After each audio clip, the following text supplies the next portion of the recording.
Hi guys, this is Fang, and I will be summarizing Chapter 4, Does Punishment Work? Sidman begins the chapter asking the general question, why do people punish and what's the motive behind it? He says that the main reason people punish is to control others' behaviors. If people didn't punish to control others' behaviors, then it would be considered as revenge. If the goal was to take revenge by punishing children for misbehaving, then it would be considered as malice. So what is in it for us? The punishment is usually administered in hopes to prevent or stop people from engaging in particular behaviors. These behaviors are said to be bad. We punish if the individual's behavior is bad for the individual, bad for another individual, or just bad for the community around the individual. Punishment can be administered in a number of ways. It can be done by taking away positive reinforcers, such as toys, from misbehaving children, sending a criminal to jail for breaking the law, and separating them from loved ones, or possessing another country's resources. We also punish by using negative reinforcers. We spank and scold a child who disobeys. We hurt criminals who break the law and blast another country in vengeance. These are all the different kinds of ways that we punish others in order to control them, prevent or stop their actions toward us.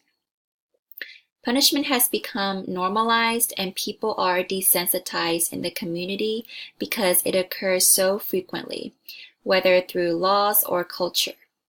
It has become a socially acceptable way to control others' behaviors. Although we are familiar with administering punishment, we rarely ask if it is the best way to get people to comply. Sidman poses that justice is served when people have received punishment for their misconduct, but not for good behavior. In this sense, justice is synonymous to punishment. It becomes a threat to know that we will be brought to justice if we misbehave. The question of whether punishment is an effective way to get what we want is one that is hard to answer. People who argue against the use of punishment are often basing their opinion on religion, morality, or civility. Those who support the use of punishment also base their opinions on religion, morality, and common sense. Capital punishment may get rid of the behavior, but the efficacy behind it still stands.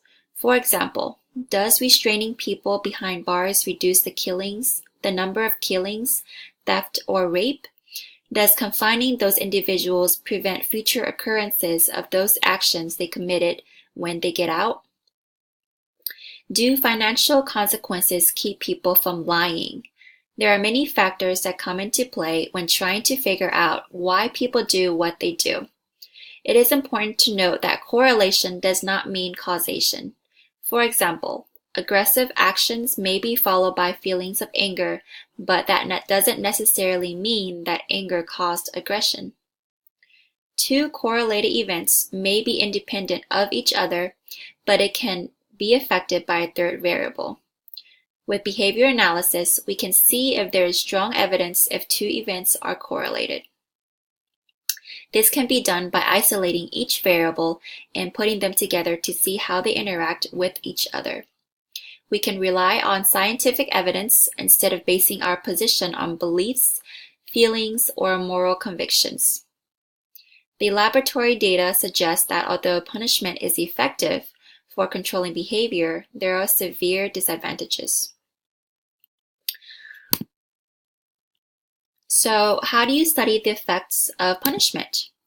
Well, Sidman states that a participant has to be doing something regularly and predictably in order to establish baseline activity, which provides accurate measuring.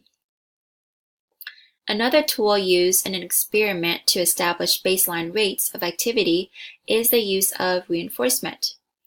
One experiment used food pellets as reinforcers where rats had to press a lever in order to receive food pellets.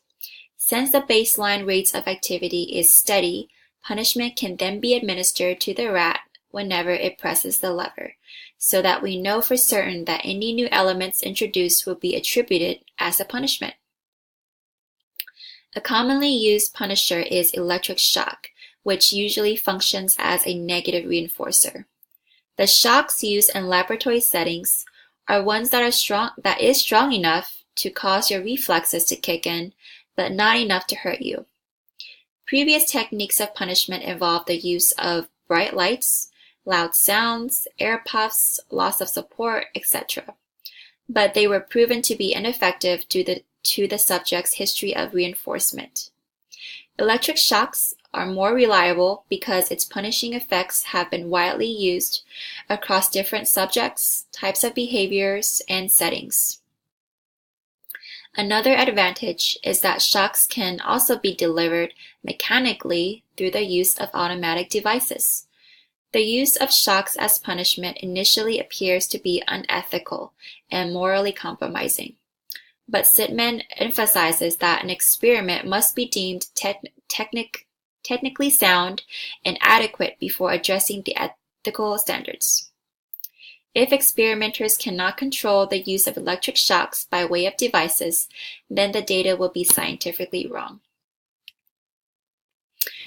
What really happens? Sittman provides an example of an experiment where a rat has to learn to press a lever in order to receive food pellets.